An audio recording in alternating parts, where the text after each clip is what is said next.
Welcome to the American Rescue Team International film, The Triangle of Life. Do not duck and cover. Do not duck and cover. Of a major disaster, the effective deployment of emergency response units can mean the difference between life and death.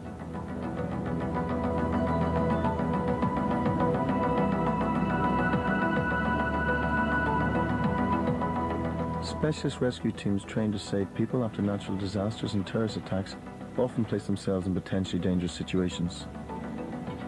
Rescue worker Doug Cupp has experienced more than most. He formed the American International Rescue Team, a specialist organization that deals with major disasters. Since it was formed, Doug estimates they have saved 125,000 people. I've worked at pretty much every major disaster type you can think of, except a nuclear explosion.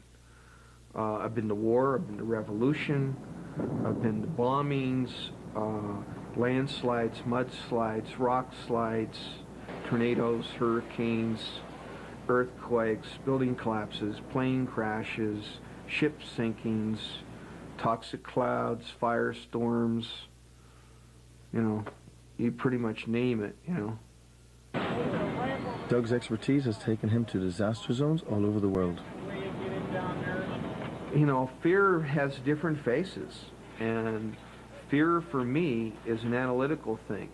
It's not an emotional thing.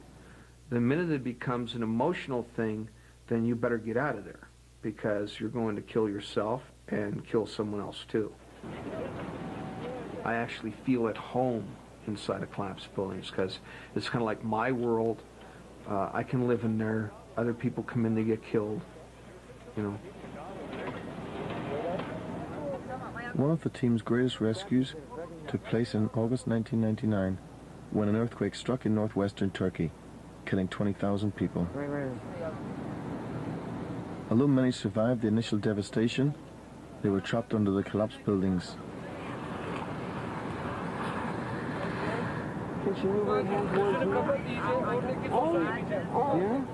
One of these was a young girl, found under the wreckage of a house after 4 days by Doug's team. Doug moved the rubble to her side, one piece at a time, careful not to dislodge the debris above her. How old? Huh? 11? Yeah? Okay.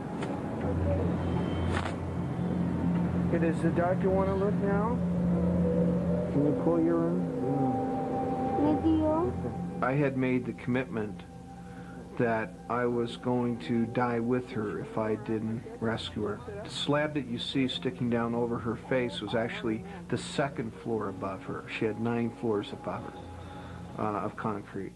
The first floor above her was 1/16 of an inch over her chest, and between that and the slabs above, there was a space of 1.5 feet. And all of that was being supported by the corner edge of a piece of plywood on its edge. It was like a blade of grass holding up a 5-ton truck. When the earthquake hit, she was lying by her bed. This saved her life by creating a protective space around her as the house caved in. She couldn't move, but was able to communicate. Okay. You're okay now. After 3 painstaking hours, his team had created just enough space to ease a stretcher underneath her. Very carefully, they pulled the girl out of the gap. Okay.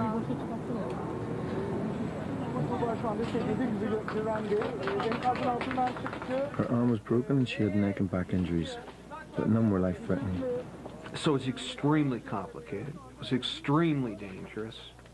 And she was a very sweet, wonderful, intelligent, courageous girl, and it was just absolutely wonderful to save her life. All right, hey!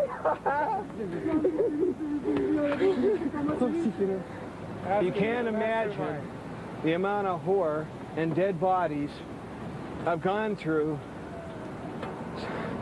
in order to find that nice little girl. In everyone's career, there comes a defining moment. For Doug, this came on September 11th, 2001, when terrorists flew 2 planes into New York's World Trade Center. 3,000 people died in the disaster that shook the world.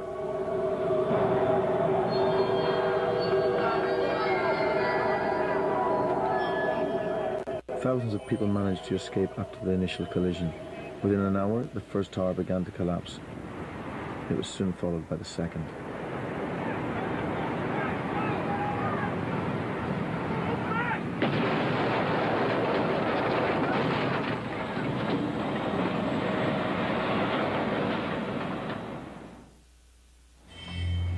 The number of people trapped in the rubble was unknown, so Doug and the American rescue team were called in to search for survivors. The scale of the disaster dwarfed anything they had experienced before. Immediately started looking for subterranean voids, which I knew would exist around the perimeters in the subterranean areas. I knew that there would be literally thousands of people alive in those voids. After 2 days of relentless searching through millions of tons of rubble without success, rescue services gained access to below, what became known as Ground Zero. Building 893, World Trade Center in New York, going down to the parking garage. We're in quite deep.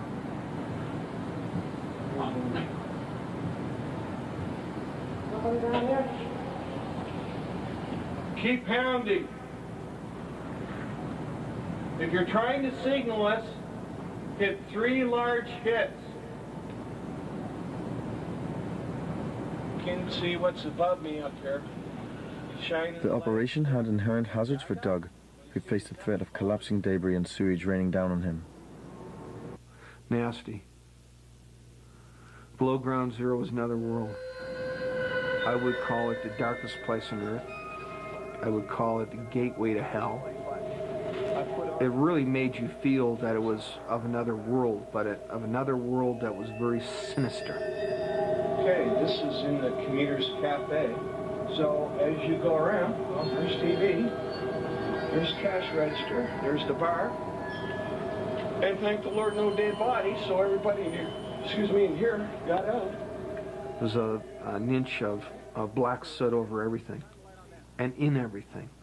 I mean, I looked at my face and it's like, you know, I had this black soot, this black stuff. It so permeated everything of me that it coated each individual hair, and all you could see was like the pink of my tongue and the white of my eyes. What I didn't know is that it was so toxic and so poison and just filled my lungs. The magnitude of the disaster had not only left no survivors after the first day, but it produced toxins that became a serious threat to the rescue workers' lives. Doug's health dramatically deteriorated in the aftermath of September 11th. To stay alive, he was prescribed 200 medicines a day.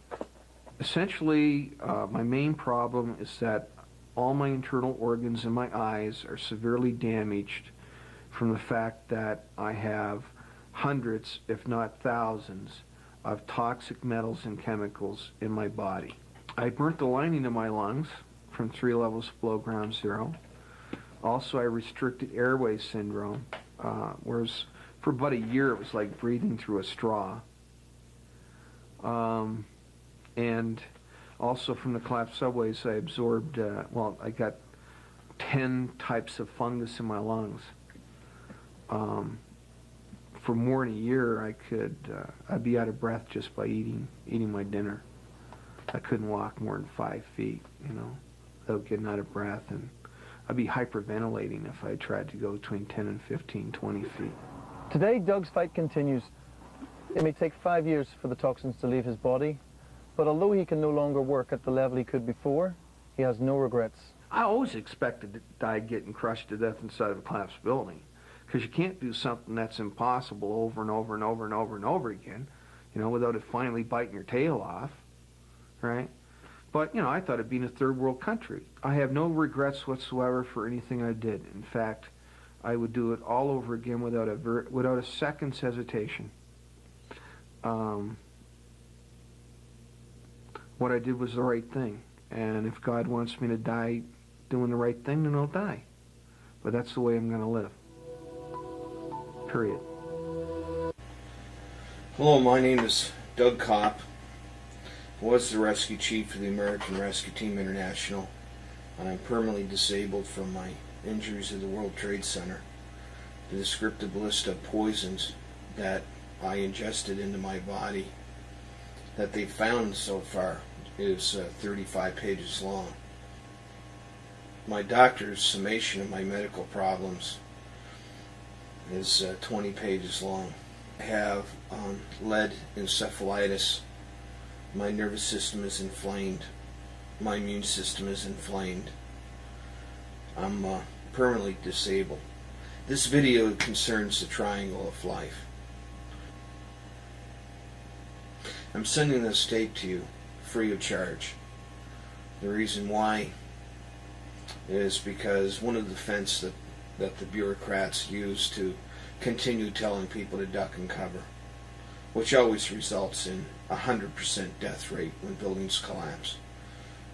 One of their arguments against me is they say that I have a financial motive. Well, I've gone bankrupt as a result of my injuries at the World Trade Center. Nevertheless, I'm sending this tape to you free of charge. At the beginning of the tape, you'll see an interview that I did prior to going to the World Trade Center. It said that I was in the process of arranging for team members from various other countries to come and join me at the World Trade Center. This didn't happen. No rescue teams from any other countries were permitted to rescue at the World Trade Center. It was an extremely political environment. Triangle life will save your life. I have the experience of 650,000 people dying at the various disasters I've gone to over the last 19 years. And most of those people died in earthquakes. At least 90% of those people who died in earthquakes would have survived if they would have gotten into a survivable void, which is found next to large bulky objects. We call this the triangle of life, and the reason why it has that name is that if you look at a collapsed building, you'll see many triangles formed next to large bulky objects. Simple as this: when the ceiling above comes down, it'll hit the object, and then the ceiling touches the floor. This area in here formed next to the large bulky object we call a triangle of life, as the triangles are the most common shape you'll see in a collapsed building. People who get under things that are crushed are always crushed to death. A desk is particularly dangerous because typically when the legs snap underneath, the person is chopped into pieces. It's extremely gruesome. Anyway, I hope you learn from this.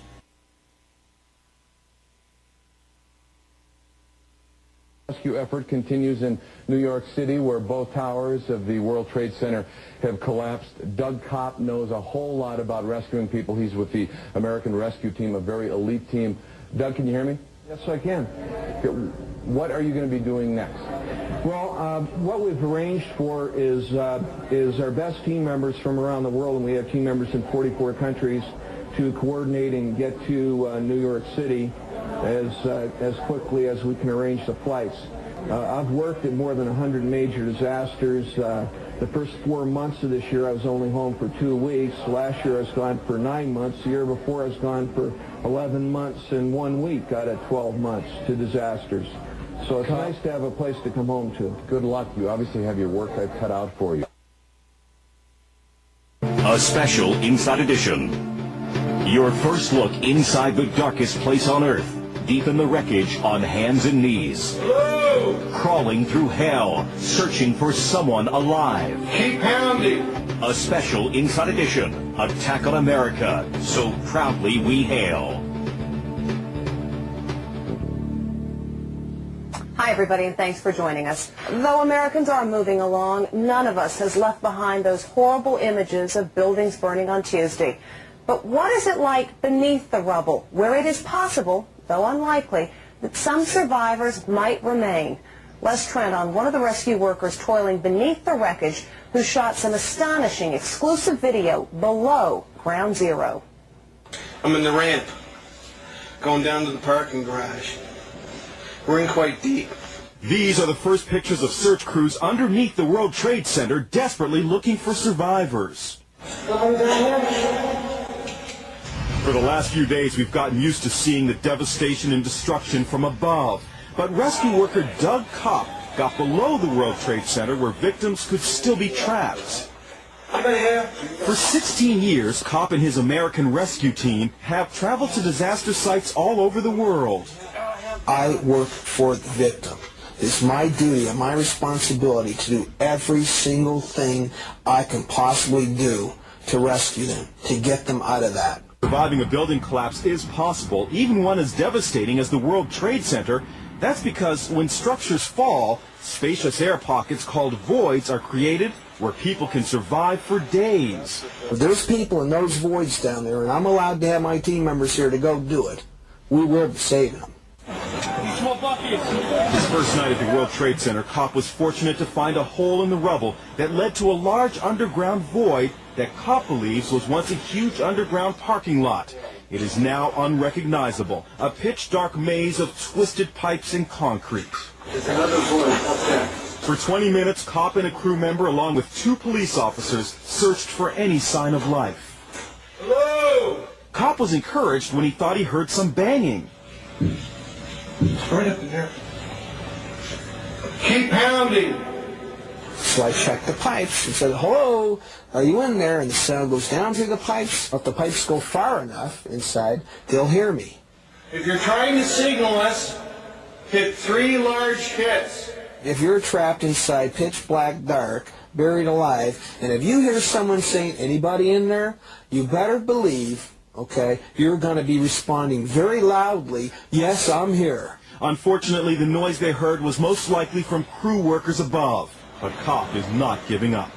I'm expecting that people can survive inside there for 12 days without food and water. Kopp says he's been to over 100 disaster sites and believes you have a chance of surviving if you know what to do. If you can't escape the building, position yourself next to, but not under, a large, sturdy object. This could create a void. If you get under something that's crushed, you're crushed. If you're in a void, you don't get crushed. You survive. Don't get in an elevator. The rails for the elevator will break and snap. The bolts will come out before the rest of the building falls down or is damaged. Know all exits and stairways that can be used as an escape route and evacuate immediately if possible. Many of the survivors at the World Trade Center were people who knew the way out. If the buildings wouldn't have been evacuated, how many tens of thousands of more people would have died? And carry a cell phone on you at all times. The cell phone thing was great because we could still communicate. That meant we could be more effective. That meant we could save more lives. They would take me right over there. And as long as there are possible survivors at the World Trade Center, Doug Kopp will be digging, working to find them wherever they may be. You right here? On Sunday, rescue teams got to the lowest level beneath the towers to the New Jersey commuter train station about 80 feet down. A special Inside Edition. Stunning new search video as far down as you can go. Deep in the wreckage of the World Trade Center, reality sets in. A special Inside Edition. Attack on America, poised for battle. Hi, everybody, and thanks for joining us as America becomes poised for battle. A battle against terrorism. A battle to avenge last Tuesday's terrible attack on America. Officially, 5,244 people remain missing. 218 are known dead. We've spoken with some of the members of the team exploring the area underneath the rubble of the World Trade Center towers, and they've given us some exclusive video they shot in the area, an area in which rescuers still hope to find survivors despite dimming prospects. April Woodard reports. So I think we should go down there first and just get a scout around and see what we can get. Doug Kopp is back under the World Trade Center, going as deep as you can go under the mountain of rubble. There's some things dangling just a couple of feet from us. Be sure you don't bump into them. Be sure you don't touch them. Kopp has been searching for survivors of disasters for 16 years. Along with his American Rescue Team International, he's been to more than 100 disaster sites all over the world. We're looking for the avoids in the subterranean areas. Take a look at the video he's just returned with from under the tons of rubble. Crushed subway cars, a restaurant, an escalator that carried thousands of people every day. You'll see more of this startling video in just a moment. But just a few days ago, cops showed us the first video taken from under the World Trade Center. He was both hopeful and confident he'd find someone alive. But now he's reluctantly agreeing with the mayor of New York that it may be too late. The chances of recovering any live human beings are very, very small now. Felt confident that there would be survivors, but your opinion has changed. Why? We've crawled down 4 levels deep and probably more than a mile throughout the entire area. At this point in time, it's extremely reasonable to conclude that there's no one left alive. Still, Kopp does not want to give up. He went back last night. Anybody here? Hello? We had to go through 2 areas that were very dangerous, and if they slide and block their way out, then it's going to be very difficult for us to get out again. We'll have to find an alternate route. Here we are down inside the subway station. As you can tell here, the subway tube itself is smashed and collapsed from this point on. And we are, and here's the subway, and here's part of the ceiling falling down all around me here. There's a huge abyss, a huge pit that goes on from the building collapse. And that whole area is entirely unstable, okay? So when we go through that, we need to do it very quickly. This is in the Commuters Cafe, inside and underneath the World Trade Center, and this is the bar. So as you go around, well, there's TV, there's cash register, there's the bar. You simply can't go any farther than where we went, and searched everything, and feel quite confident that everyone who was down there managed to escape. People think we want to rescue people. I don't want to rescue people. I want them to rescue themselves. So the fact that everybody's gone, that's great. Thank God they evacuated and the people got out.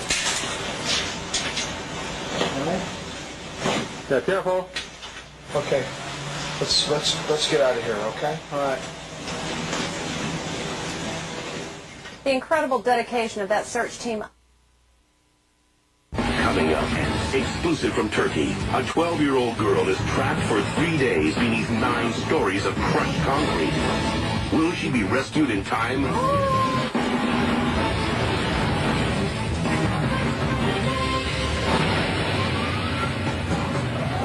August 17th, 1999. At 3:01 in the morning, a magnitude 7.4 earthquake strikes Turkey.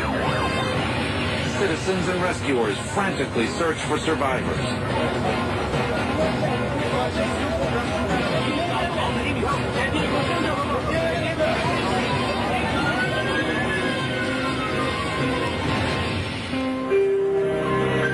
Daylight reveals destruction of unimaginable proportions.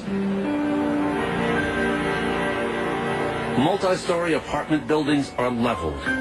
Entire neighborhoods are turned to rubble, and an oil refinery burns out of control. 500,000 people are left homeless.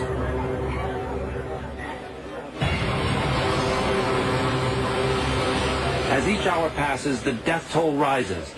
35,000 people are missing, but many victims may still be alive, buried in tombs of concrete and steel.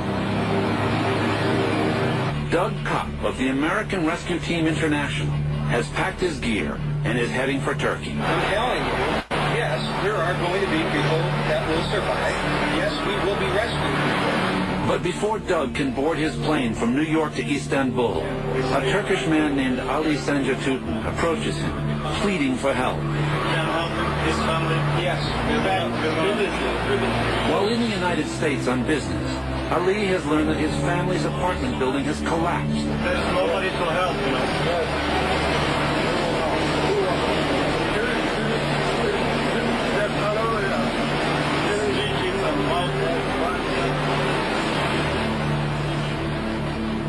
Doug and Ali head for Turkey with hopes of finding his family and other survivors.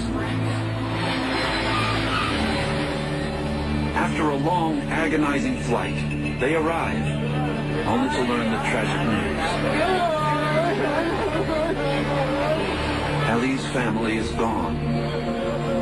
All over Turkey, there are thousands more like Ali, grieving over the loss of their loved ones. Right now, my guts are ripped out. But if I gotta go bust ass for 3 days or without sleep or whatever I gotta do, I'll do whatever I gotta do. Doug's first priority is to hire a helicopter to survey the destruction. We're zeroing in on saving the most lives. That's a good one. Lots of live people in that. There are people alive inside of those buildings. The ones that were easy to get at have already been gotten to. The ones that are alive now are trapped in areas that are harder to get to and will take much longer to get to.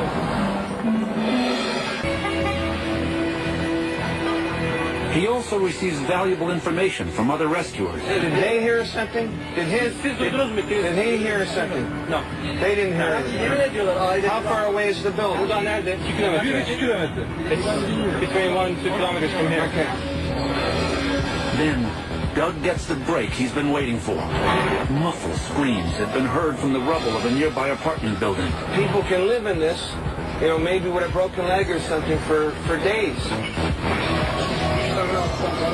Doug coordinates the dangerous search through the crumbling slabs of concrete. As night falls, the rescue work continues.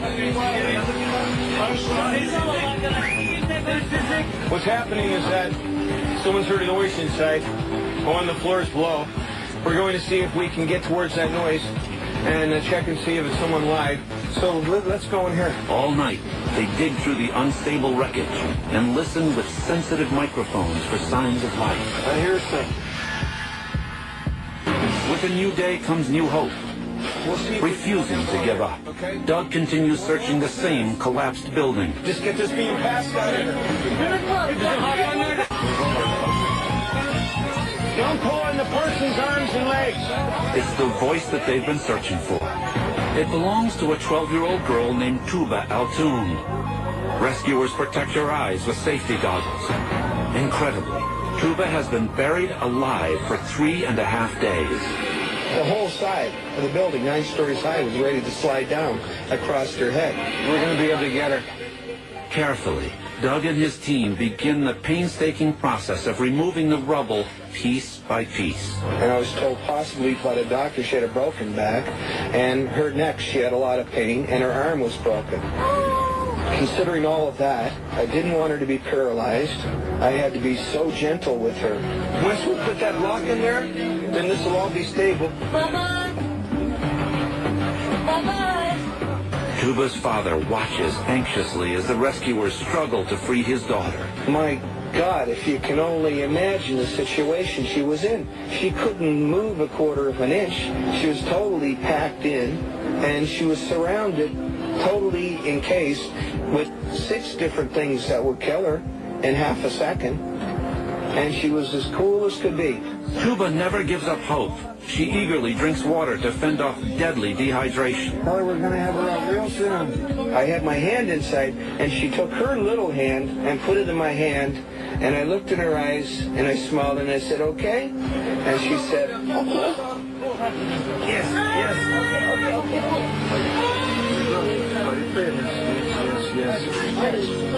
Okay, Tuba. After 84 hours of captivity, the hard work of Doug and his team finally pays off, and Tuba is pulled free.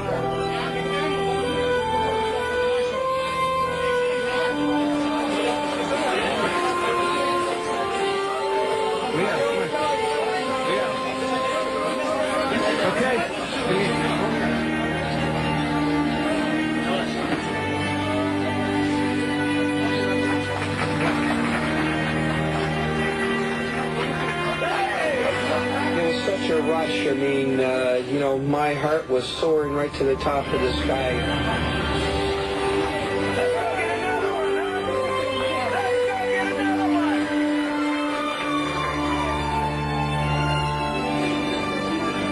The next day, Doug and a Turkish translator visit Tuba in a nearby hospital.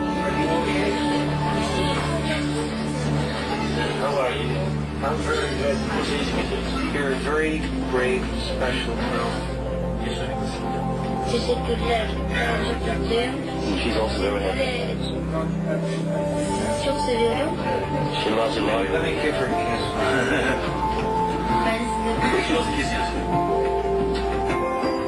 Sometimes in life, there's moments, and those moments are special. And there were some special moments then. After 3 days, Tuba is released from the hospital. Doctors say she will make a full recovery. Her rescue is not only a miracle, but a symbol of hope for a country that has lost nearly 16,000 daughters, sons, mothers, and fathers.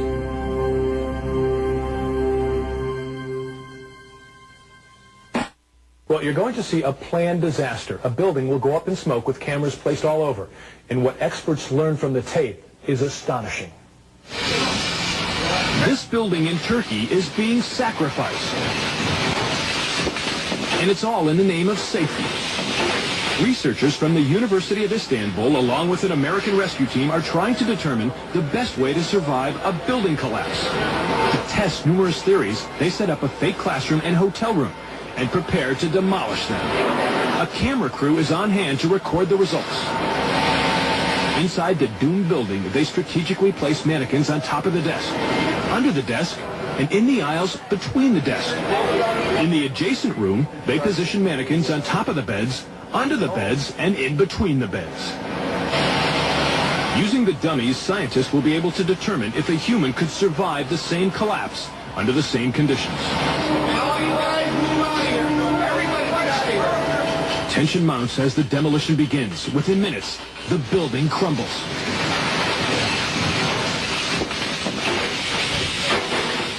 As researchers tunnel through the debris, searching for answers, cameras follow their every move.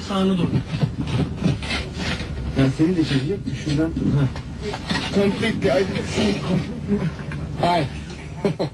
American rescue chief and survival expert Doug Kopp explains the results from Ground Zero. People survive in voids. Voids are found around objects. The children under their desks were all squashed. Meanwhile, anyone in the aisle would have survived. If you get on top of the bed or under the bed, you're dead, and if you get next to the bed, you don't get a scratch. Look for yourself.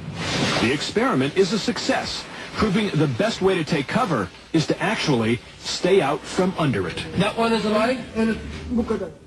That's right. Kopp says the survival rate for a disaster could be 95% if people take cover between objects as opposed to under them.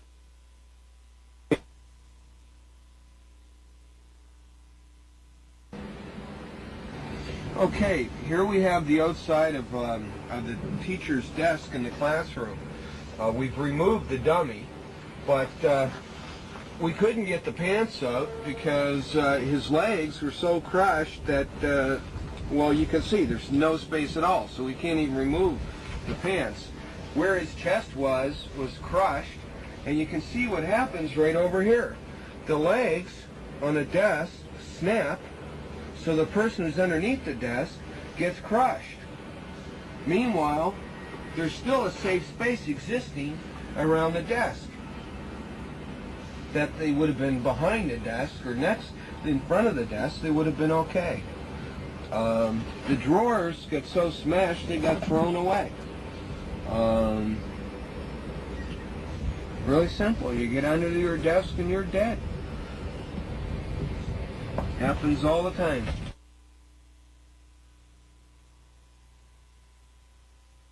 Did a fantastic job.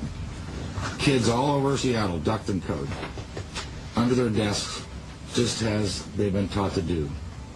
Even our city council members ducked and covered, if I saw the video accurately, as they were taught to do.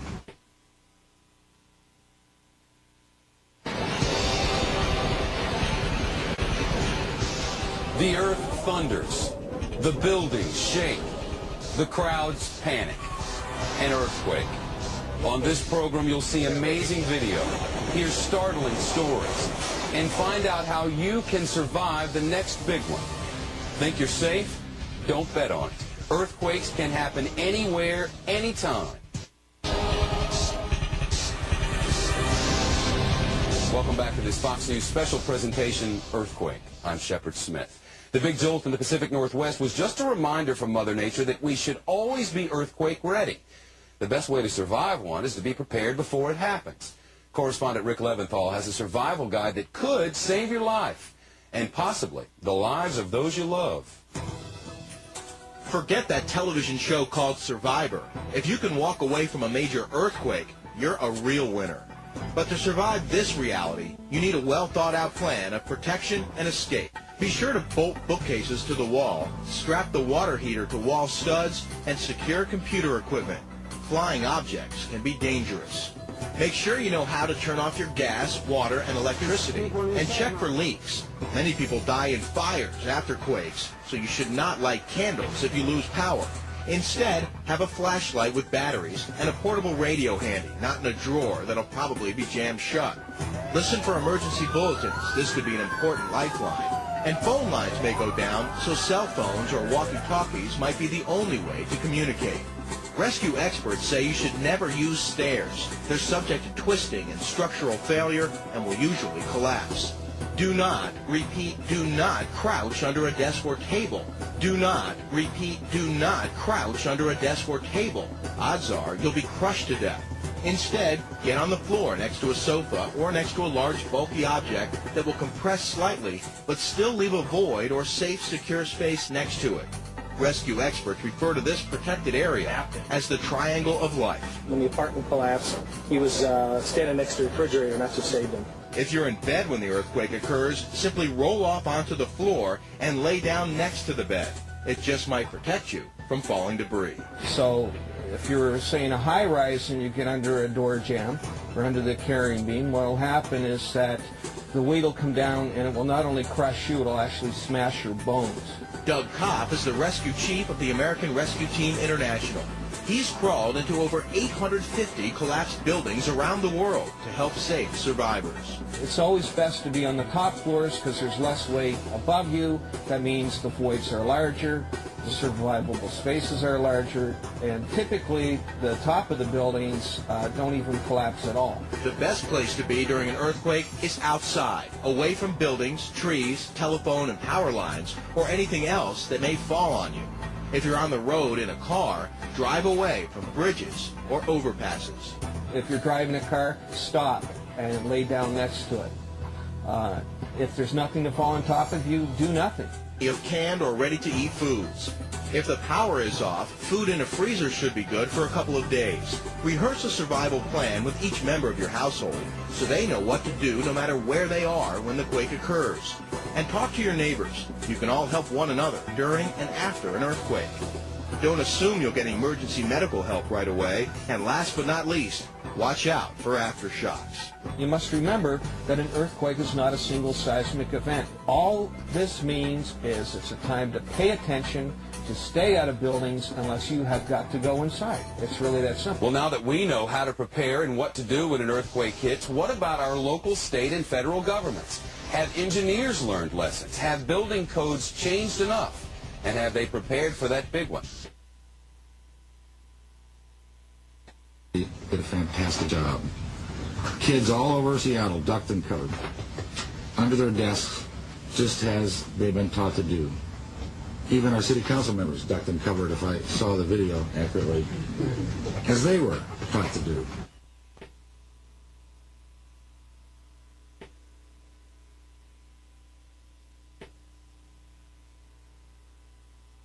The worst case happened in Oakland on Highway 880. It was an elevated highway. Motorists underneath it were trapped when debris fell down on top of them. With us now is Doug Kopp, a rescue worker. Doug, you were on the scene. You took some video. Tell us what you saw. Okay. Most of the vehicles on the level between the slabs have been crushed. The people inside would be dead. What they're doing to actually rescue here, and there's an interesting item because this is somewhat of a unique and unusual disaster in the world because of the an elevated roadway being affected.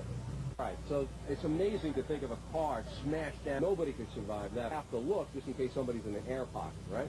What you're looking at right now is one of the cars crushed.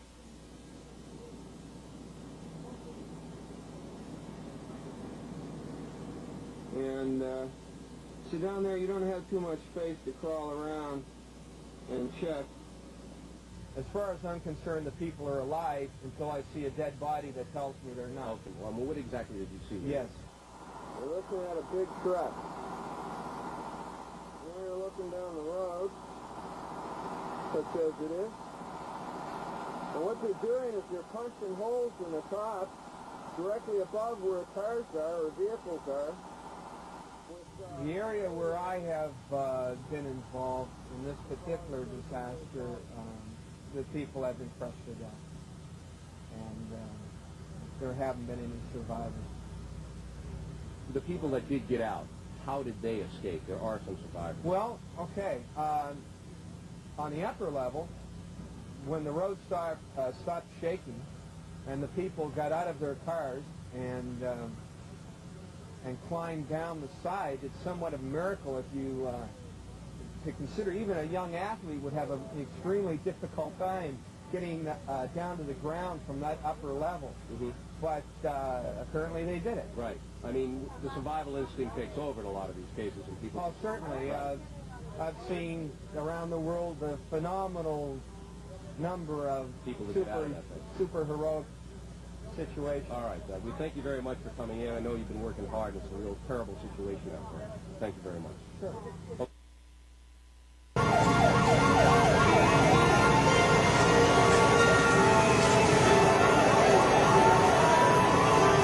The earthquake and aftershocks that rocked Mexico City in 1985 were a major disaster. Hundreds of buildings were totally destroyed. Thousands of people killed. And hundreds more trapped. The wall fell on top of me. I tried to protect myself, and a huge block came toward me. I tried to get out in 20 ways, but it was impossible. The only thing I saw was a horrible darkness. It took 26 hours for the rescuers to find me. Those hours seemed an eternity.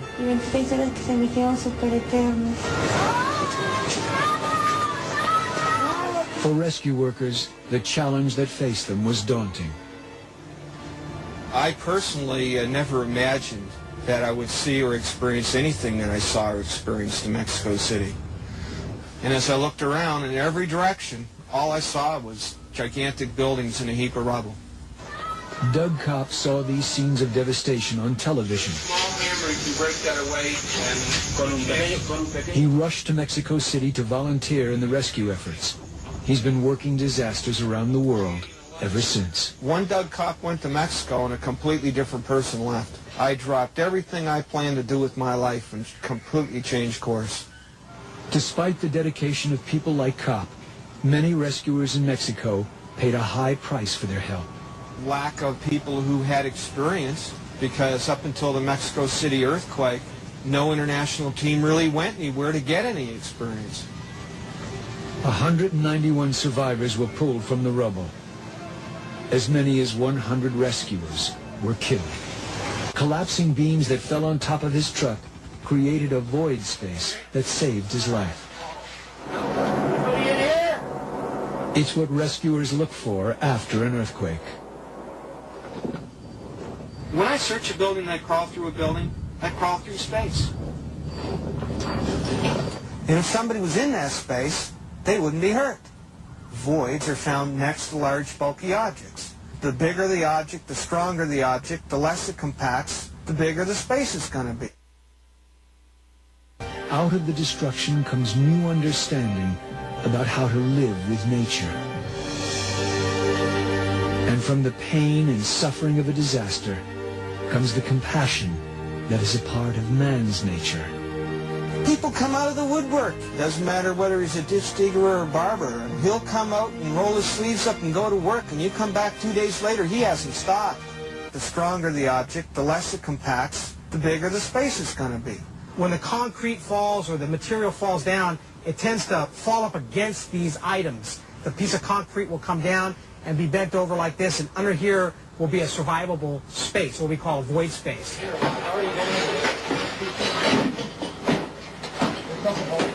But finding these spaces can also be dangerous. In a disaster, the call to duty can be a dangerous one. Leo! Put your hand out. Okay, good. All right, there we go. 3/4 of the rescues that took place in the earthquake in Kobe were done by volunteers. In the back of the cab, shoulders forward. I found out that every single experience in my entire life could be brought to bear to make me more successful at saving lives. I knew why I was put on this earth. The earth can shake anywhere, anytime. Where will rescuers be called next? The most extraordinary event in the Mexico City earthquake has yet to take place. The 13-story Juarez Hospital is leveled during the quake. More than 700 doctors, nurses, and patients are now lost inside, including a maternity ward filled with one-day-old babies. There is little hope of finding anyone still alive. They kept dragging them out in bags, not necessarily complete bodies. Last rites are performed at the mass grave.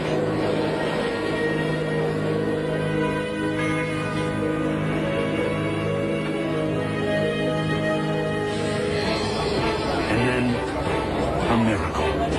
A tiny baby is found alive and healthy in the jagged remains.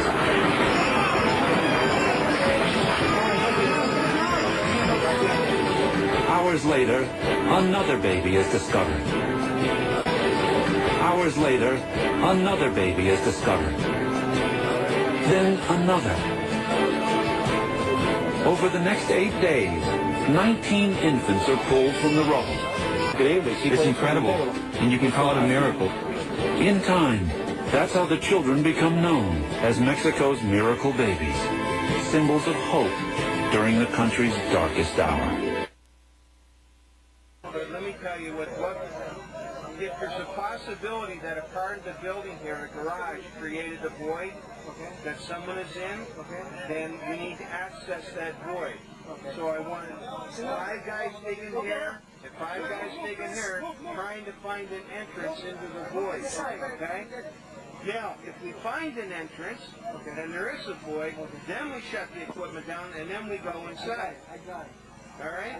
If not, then the equipment can do what they want. But it is not likely that someone's alive.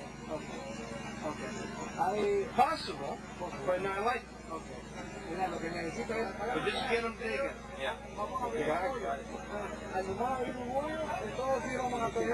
So, maybe there's a big void, maybe there's a big basement or something, maybe it's a little child, they don't need a lot of air, maybe a lot of things. Maybe there's a piece of pipe sticking out of the ground somewhere, or some plumbing pipe that's allowing air to go into where they are. There's a lot of maybes, a lot of possibilities that will allow someone to be alive. But it's not as likely as if it was just a building collapse. Guess where we can find a void, or an entrance to a void. Instead of actually, if it was just a collapsed building, we would see it and it would be obvious to us.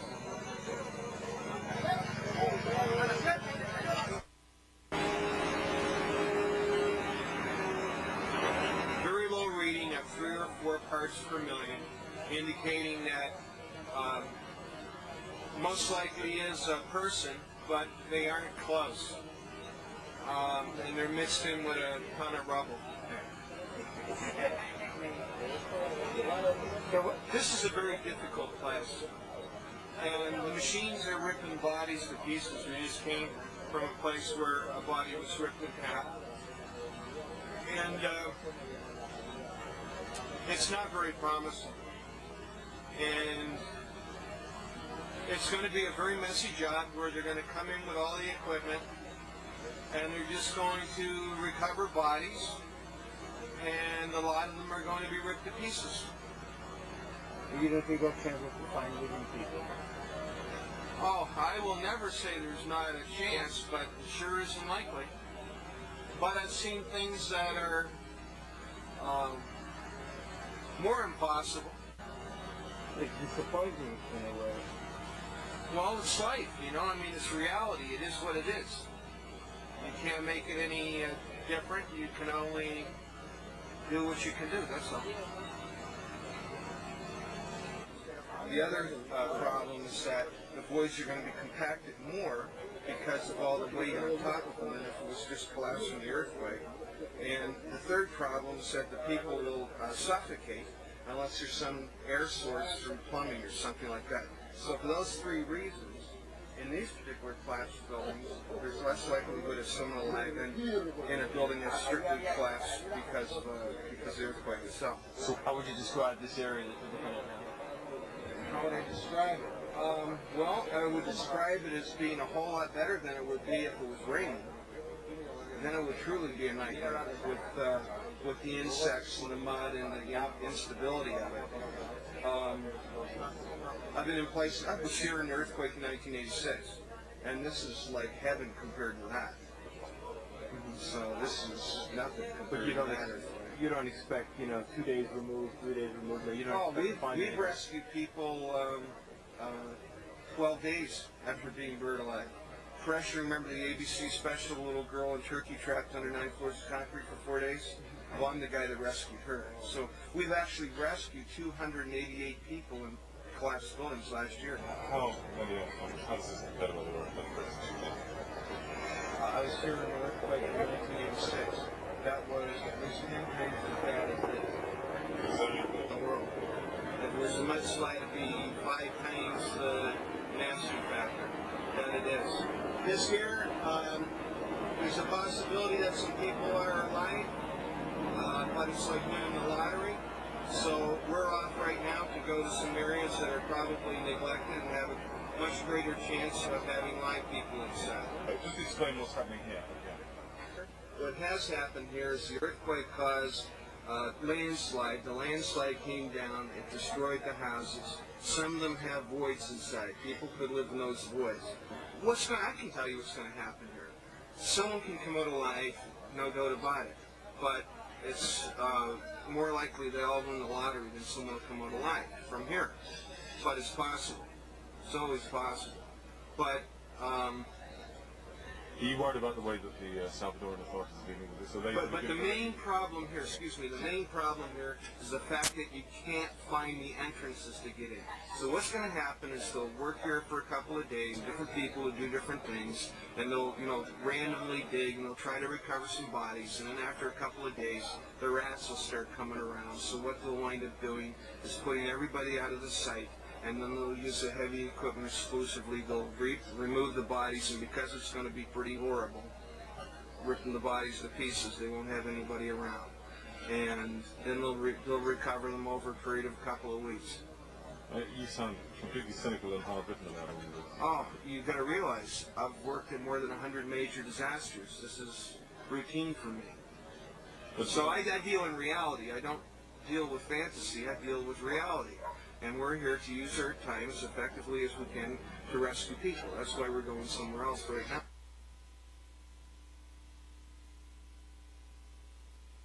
Earthquake jolts Izmit, Turkey. The 7.4 quake destroys hundreds of buildings. The death toll is even more staggering. 17,000 people died. But at this moment, in the heart of the destruction, rescuers discover a faint glimmer of hope. A little girl who's been trapped alive for 3 days. Her name is Tuba, and the once safe walls of her home are now slowly crushing her to death. There's so many things against her coming out alive. I determined that if she was going to be killed, I was going to die with her. That willingness to help includes the Bay Area. Angela Jones joins us now with One Man's Story. Angela? Catherine, that help is coming from a man in Alameda who is probably the best in the world when it comes to disaster rescue and recovery. He's even invented a special piece of equipment that can be used to find people buried in heavy debris, and he's taking it to India to help locate quake victims there. Last Friday, he's with an organization called American Rescue Team International, known as the most experienced group of its kind in the world. COP is an expert with the latest sophisticated rescue and recovery equipment used in disasters. I know how to take apart the most complicated collapsed buildings there are quickly. Having just returned from the search and rescue efforts in El Salvador, COP says years of experience tell him if he can just get to India, his efforts there will not be in vain. I would expect that we're going to be able to save some lives, and I expect before everything's over there's going to be 50,000 people killed. Among COP's gear, a piece of equipment that can help pinpoint dead bodies, is the only one of its kind in the world invented by COP himself. He calls it the COP Casualty Locator. You can just instantly go to the building and within 5 minutes know where all the dead people are, and then remove all the rest of the building so everything goes much quicker. COP has been doing search and rescue for 16 years and says he's always been dedicated to helping those in need. So are the other members of his organization from 35 countries around the world. We're interested in saving lives, period. And there's people who are buried alive in the dark, scared out of their wits, and they need to be saved. And that's what we do. The rescue team can get to the quake victims as soon as possible and put their elite skills to work. Catherine. Thank you, Angela. Nice to see him getting on that plane. Hey, Doug. Well, here we are in Bruges, waiting for the Maharaja to come out. Now we are with Maharaja of Kutch, Pragmatji III. And let us ask him about the work of American Rescue Team International, and especially the Chief of American Rescue Team International, Mr. Douglas Cope. I am extremely happy to have this opportunity to thank Mr. Douglas Cope of American Rescue Team International for having come to Kutch and for having helped all of us. As far as